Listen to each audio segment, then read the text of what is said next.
over.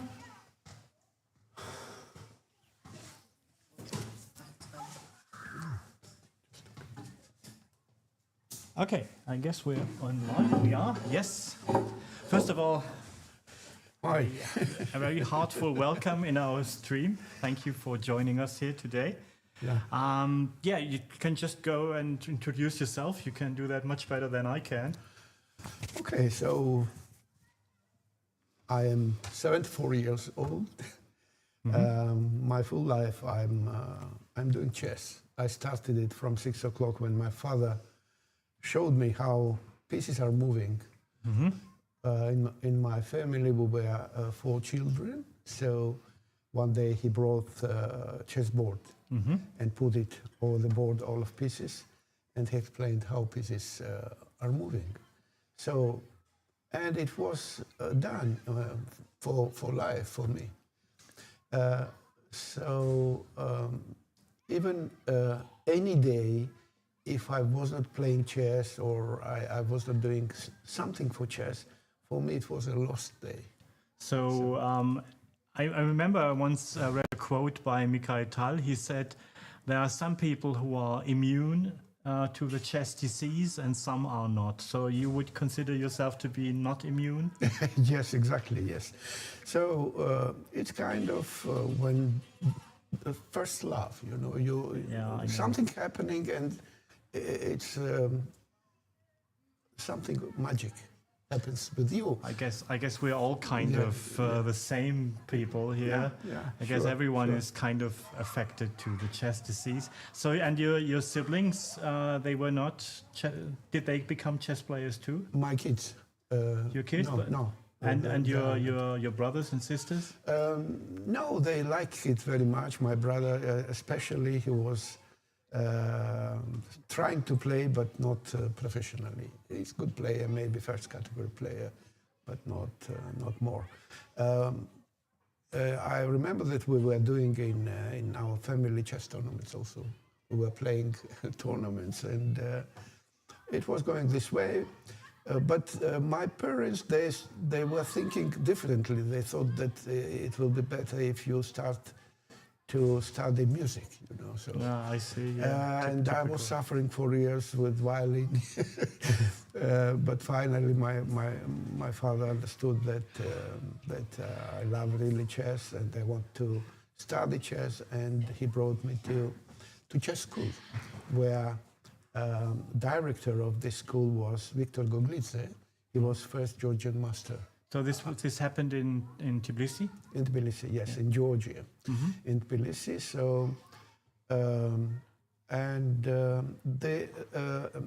interesting thing that, we were doing chess 2.5 hours a day. Normally, when we were training, it was 3 days in a week. And Saturday and Sunday, we were playing tournaments. So it was practically full week doing chess. And I remember very well that as coach in that school was working Janusz Kasparian. He was international master, but he was a genius of problems of chess. He was creator of problems. I think I read about him, yes. Yeah, one of the biggest, I think, in history of chess. So, but he was not coaching to me, but I was looking in next table, he was explaining to other group this chess rules and chess games, etc. But sometimes he was showing his problems. And I was 10, 11 years old, and it was difficult to understand these very deep problems. But how he was moving the pieces, and the group of pieces were moving from one side to other side. It was amazing, you know, how he was doing this. And he edited the book with one quite important book with chess problems, and this book is Domination, as Domination. So this kind of names this kind of words, these are universal thing for chess. Domination is something like a matrix of chess, because everything is through domination comes. Even it's not only a term of chess, but it's something universal, because everybody needs to dominate something. You know, we need space. We need to dominate. We need to live. So it's true domination going on. If you want to achieve something, Yes, exactly. Yeah. So, and he inspired me in this way, and to study chess, to understand better. But anyway, you will never understand everything, of course, and as everybody, you are suffering when you are making mistakes, etc. So when I was young, of course, I was very ambitious. I was thinking I will be world champion. This and of course, that. everybody does.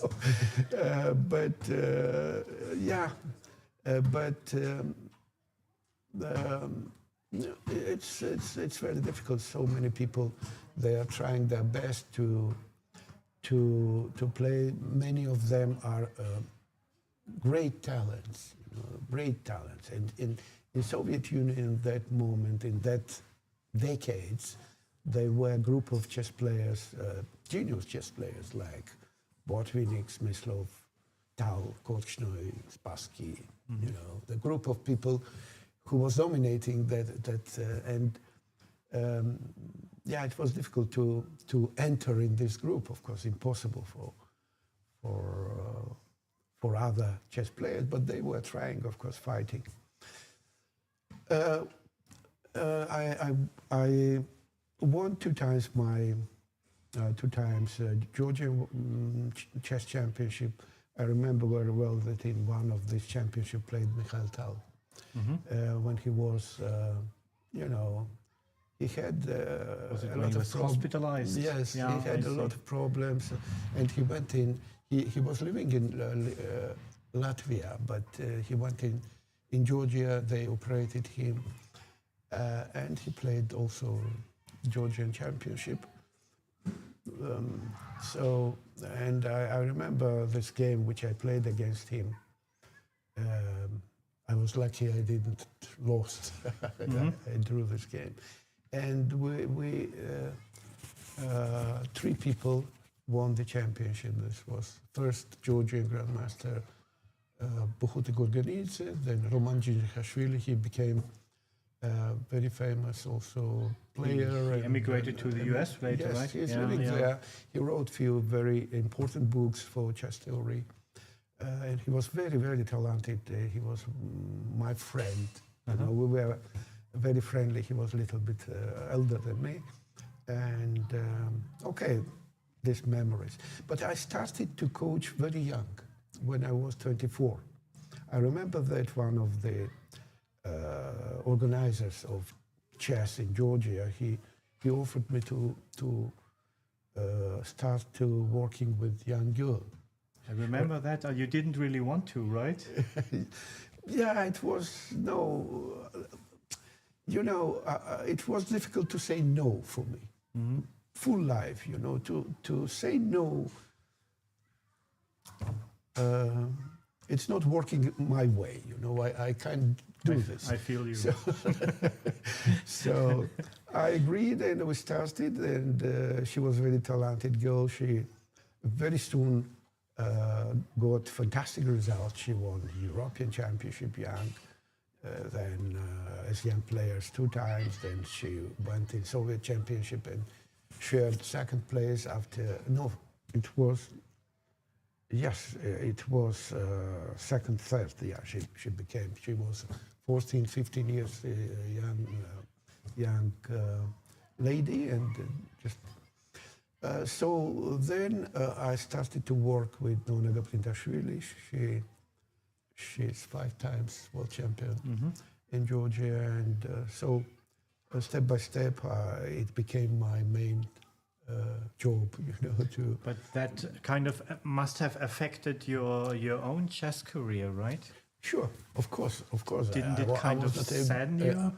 Yeah, I was playing also chess, but when you are dedicating so much time, you're a part of important part of energy, so you can't really pretend that you would achieve some great results. So I played first Liga a few times in Soviet championships, decently, but it was probably my best results there.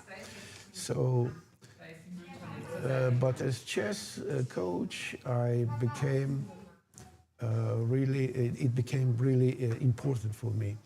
After Nona Gaprindashvili, then Anatoly Karpov requested to work with him. I was admired Karpov because we were the same age. First time when in Soviet Union they invited me to play for young Soviet team, selection. We went together in Stockholm, I think, and we were living together in the same room. So, but he got after this he got very important results. So he became really a fantastic player, and I was following his games, looking his games. When they started this match against Karpov-Kasparov in 80s, so what was important for me that I saw second game where Kasparov used novelty in Nimzo-Indian. So, and I saw how Karpov defended this, and I thought this is really genius. Only genius can play here. And when he invited to work with him, so I was happy. I was very happy. Wasn't that kind of scary a bit? No, absolutely not, because it's very easy to work with this kind of players. Yeah. Because they understand you with one word. One thing you can say, they immediately understand this. And my concept in chess was that I wanted to change something in theory of chess. And this point was very important for them, because they were playing better than me, of course. They were understanding even better than me. But they needed new ideas. So it's not that you can bring some new brilliant ideas, you have to work. And they were helping me to do this. So, and it was very easy to work with them. They were happy with this, and you are doing your job, and you are happy. So many years, and when you understand how they are playing, how deep they are understanding chess, of course, it's just a great satisfaction. And Karpov was one of these very, very great players. So in any kind of position, he was immediately understanding in which direction pieces must move, what they have to do. So, and for us, it's more difficult. You need time to understand this. I remember I read one article where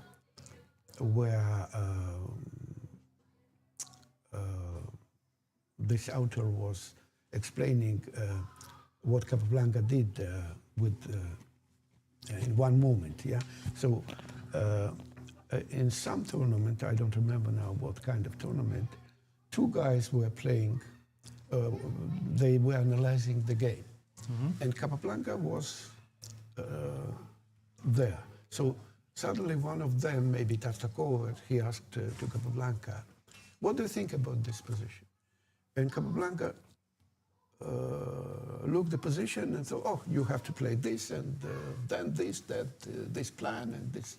And Capablanca told, and I was right. I immediately understood what to do in this position. So he was also proud too.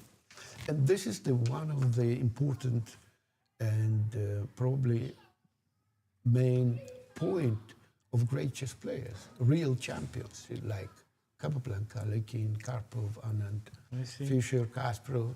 Why Magnus? Why they are so good?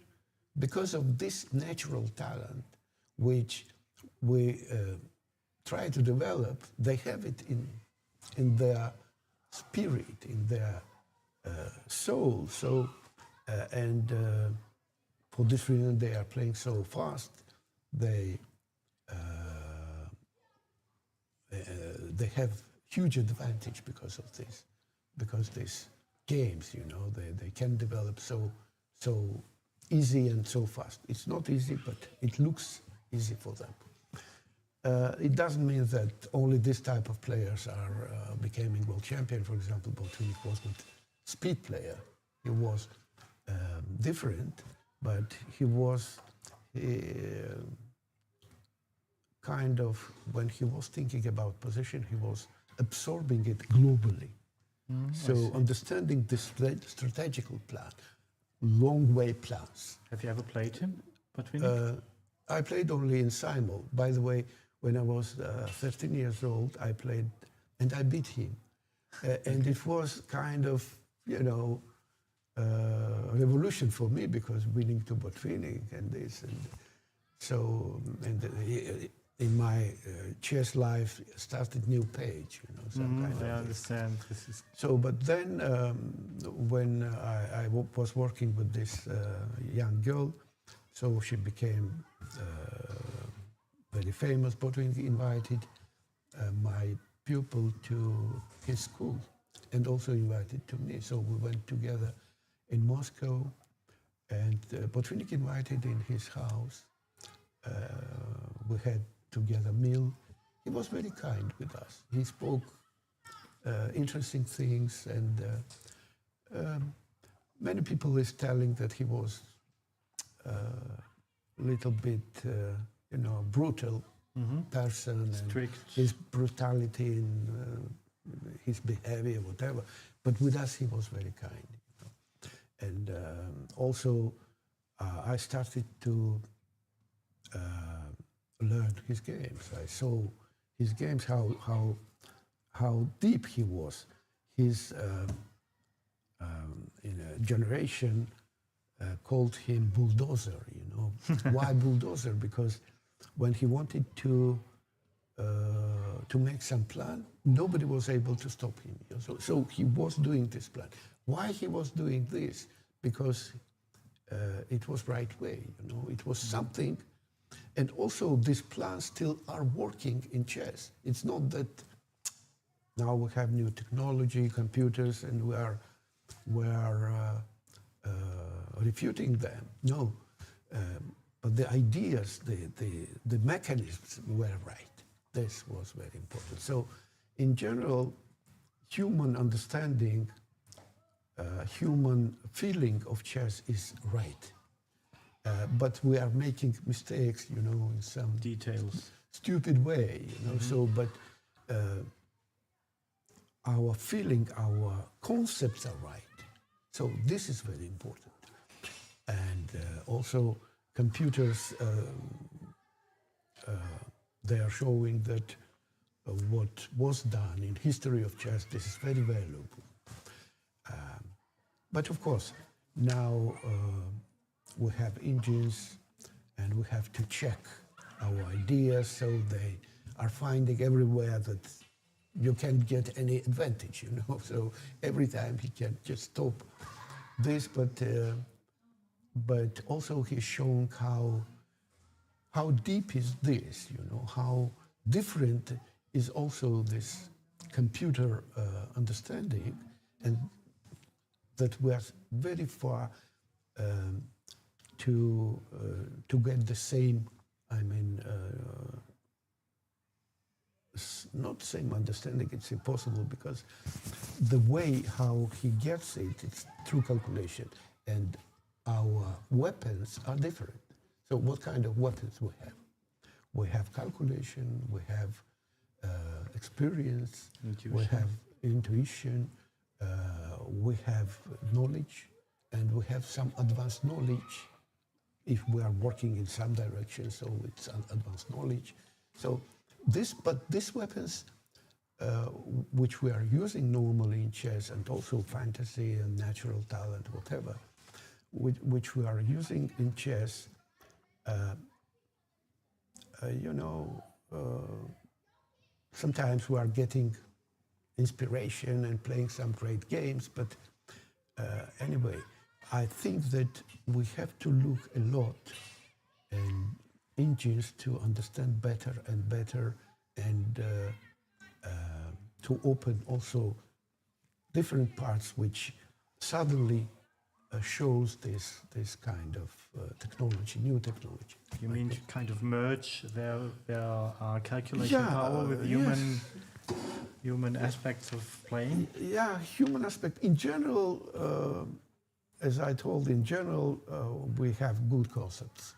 But then how to open these concepts, how to get this, the way they are showing how to do this. For example, when we sacrifice material, so we know that we have compensations and it must work. But it's so complex many times to realize this till the end. But then you are looking how AlphaZero on these computers, when they are sacrificing one pawn, another pawn, and they are playing long time, 15, 20 moves during this without two pawns, without material, and they are converting this finally in winning the game. So for humans, it's more complex. So we have to cut the tree of variations and evaluate if this acceptable for us. If not, entire computers, they are calculating so many. So amazing. So yes. they through calculation they are getting what we are doing differently. You know, human way is different, and computers are different. So like using the H pawn so much. Only yesterday, I stumbled. A friend of mine, he told me about a computer move in which I have never seen or heard before. It was d4, d5, bishop f4, and now black plays h5. Which, yeah, you laugh, but actually it has a very, very deep point. Have you ever seen this move? No. My first in this position, I didn't thought. My first thought was, okay, this is absolutely ridiculous. This is some joke. But actually, if white now plays e3, like normal move, right? E3, you lose a piece. E3 loses a piece because of e5.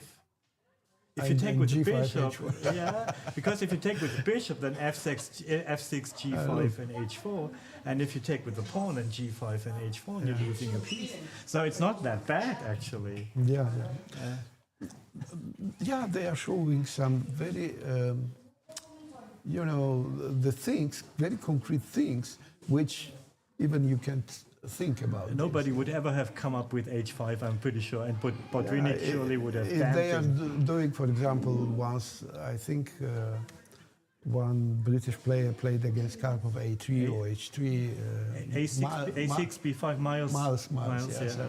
So they are doing it for fun, they're not having very deep ideas, but to change theoretical lines or to play something, to a surprise. Mm-hmm.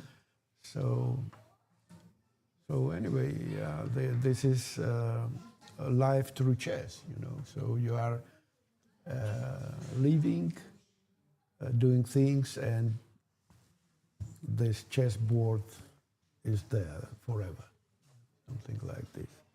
And when you were coming back to your training or to your working with the world champions, let's say when Karpov employed you working for him, how did a normal day look like? Yeah, with Karpov, with Anand it was different. With Karpov it was different. With Karpov, okay, you are for them, as I told, the theoretical ideas were very important. So mainly you have to show what kind of ideas you have in some lines, which is important for them. Or, for example, some theoretical lines, which I liked very much. I was explaining to Karpov what was important there. Details, are important. And you are giving full picture what you know for that moment. I remember very well once he asked me about some Nimzo line with G3, with white. And Because Kasparov was playing it? no, No? still nobody was playing. Okay. I was using this opening because it was very attractive for me. So he asked me about this opening, and I explained everything what I was having at that moment. And I thought that he wanted to play with white. This. And I recommended to Karpov to play this with white. So, but surprise was that, and he didn't tell me about this, that he wanted to play this against this, with black. Suddenly Kasparov played with white, So this line. So he has foreseen it? Sorry? He was like anticipating it?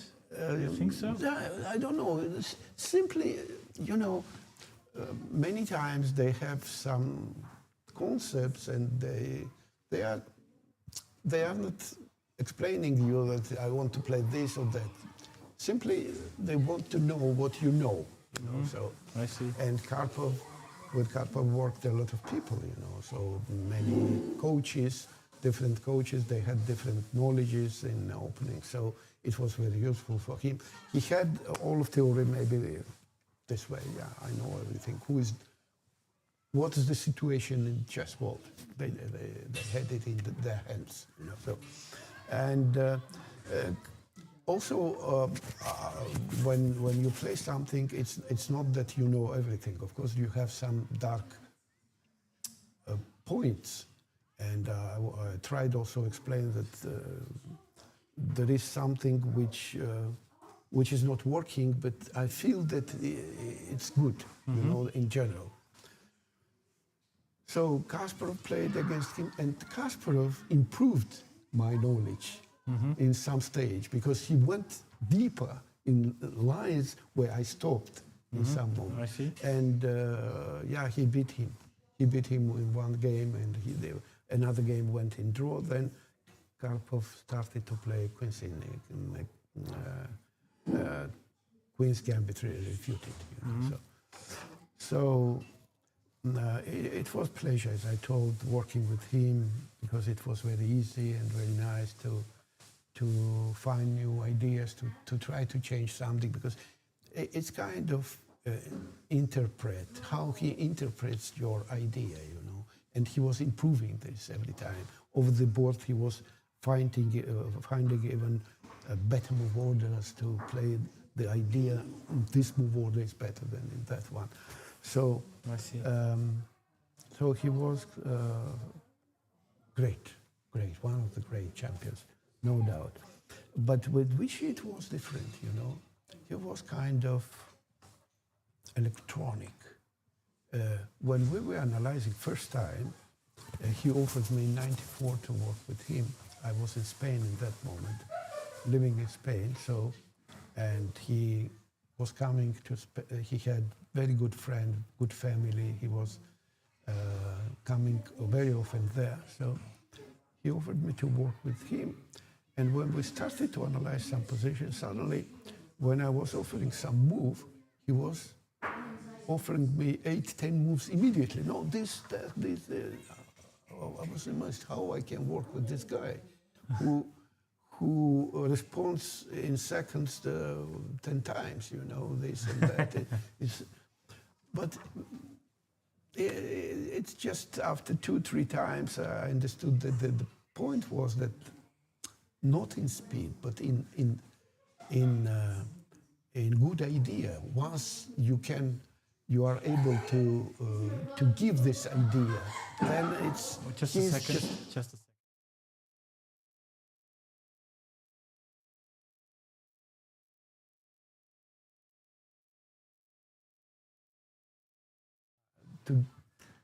to give some idea, then he was improving this idea. He was trying to check all of this, you know, different directions. He was very good in computers. In 1-2 days, we were doing new opening, and he was using it. He was kind of Formula One, this carrier car, which has tremendous speed. Also, in some games, I was trying to give him ideas in against all of all his opponents. But in some games, you can't understand what kind of opening he will play or what kind of direction he will choose. So, but Vichy was responding immediately, and they were thinking that he's prepared in this line also, and so they had no this safety that he was not prepared for some line. So he was very good. And once I remember that when he played against Michael Adams, it was final match in Sanginaga or something. No, it was not in Sanginagar. It was in I think in Holland. It was possible, yeah. It was first knockout system of FIDE. So he played. They played 4 games and 4 additional games also. And finally, Vichy beat him in the last game. So it was 7 draws. It was very tough match. Michael was very great player also. Very nice player, and he had also his own ideas, different little bit. But he was very good improving his pieces, in the position. Normally he was moving his pieces from, and his understanding was quite deep. So it was difficult to play with him. But finally, when he lost, Michael told that, it's very difficult to compete with Formula One, something like this. Every time he was in time trouble, because Vichy was playing very fast. Also, Vichy once told me that he even is not thinking about, he's not calculating. The first move which comes to my eyes, the first one, is right. And he was doing this, I never heard this, that somebody has this kind of talent, or it happens with him, the move is coming and it's here, so you are simply looking here and just making moves, This is amazing. This is incredible. It was, for me it was the great time to cooperate and to work with these great chess players. It was really beautiful moments. Of course, the responsibility was quite important. It's not easy when they are playing some world championship or any tournament, even super tournaments or whatever they are playing. So, and if something happens, you make something wrong, give some wrong move order or whatever, then you are responsible to this. So it was quite tough. During 11 years we worked together, and it was not easy, in this sense. But it was good in general, having this beautiful friendship and Ariel. So that just leads us to the question, who is, in your view, the best chess player ever? Best chess player for me is Bobby Fischer. For me.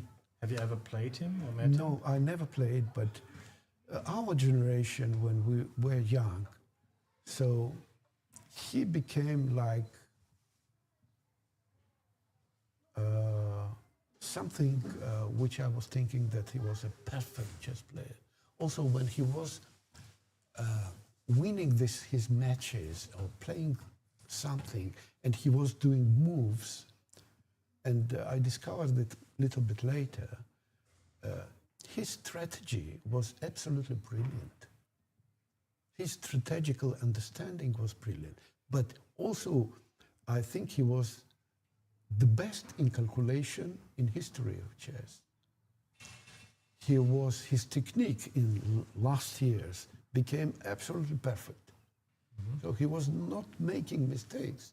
And when he was in trouble, he was fighting and defending these bad positions with great way. So, and he's psychologically also, he was person who wanted to dominate. He wasn't easy person, of course. He was very complex. Why did he stop playing then? Why did he do it? I think also the full war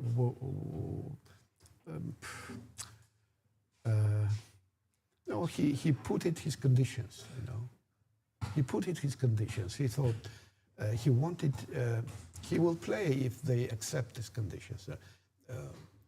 Against Karpov, when it happened, so he told that he will play till, he wants to play till 10 victory. And in case of, I don't 9-9. remember. In the case of 9-9, he would emerge as a winner. Yeah. 9-9, So, and yeah, they didn't accept it, this. They didn't accept it. But then they started to play till 6 victory. So, anyway, then Karpov also tried to play a few times with him. He was a great guy, I think, but also he was alone somehow. He had some friends, of course, but all of these great people, great players, or great creators, somehow they need huge help, to maintain there. So in that moment, they made huge damage to his, psychologically and to his pride. Also, probably as human, he made mistakes. Yeah, that's true. But what was done in chess with him, it's there. You can. Maybe it's too much, but you can compare with great artists or great people who did great things and made also great mistakes, in their life. He's like this, I think. Also, of course, Magnus is a fantastic player. I think in between Fischer, Magnus, Kasparov,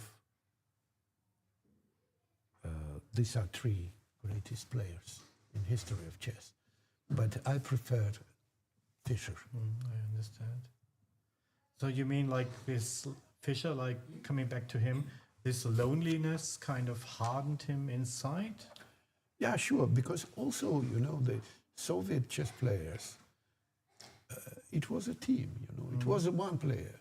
They were making teams like so respectable guys like Paul Keres and the US. Petrosian, and they are doing the draws without fighting, and he was, of course, he was very angry about this. So this wasn't correct, and many of these things made huge damage to his, I understand. psychology, and he was, of course, very angry. But also they were big friends with Mikhail Tal, and when Korchnoi left Soviet Union, also he sent him some kind words and etc. But in general, yeah. When people was in good relations with him, so they are telling a lot of good things about him. So he was very open. He was a great sportsman, very great sportsman. So, and he made for chess something which nobody was able to do. So it was kind of jump from one level to other very, very high level. So chess became for something, some sport. respectable sport. And he was speaking about this. Also, he invented this the clock and Fisher random because he understood that computers, they will somehow kill the Yeah, he was chess. absolutely And right. Yeah. so, and he was a man who advanced his time, you know, for sure. Very charismatic, I think, also. But he did mistakes, yeah. This we have to recognize. But for me, the important thing was what he left. I'm very sorry I have to stop you now. It was really a big pleasure to speak with a legend here in our channel. Yeah, so you're playing, just for the finish, you're playing in the Yes, Norm tournament. How are you doing so far? Yeah, okay. I'm doing 3 points from 4. Yesterday was very interesting that I was absolutely lost, and suddenly in the end game, bishop end game, 3 pawns against 4 pawns. My opponent had 4 pawns. I have 3 pawns. He made some mistake, and suddenly I discovered that I'm doing mate in 1. Mate in 1? Mate in 1. So he missed mate in 1 in winning position. So I got luck. This is very heartbroken. It was But you need some something. luck. Yeah. So you're You need planning. luck also, Yes, yeah. you're playing whom today? Today with Kekelice. I Kekelice. played with my Are we going to expect a long game? Will you be fighting? Yeah, we will fighting. Yeah. Okay. Sure. Yes. So I wish you all the best. Thank you very Thank much, you. Mr. Thank you. Ubilava. Yes. And all the best of luck for the tournament. Thank you to you too. Okay. So if you want after your game and you want to join us in the stream, you're always very welcome.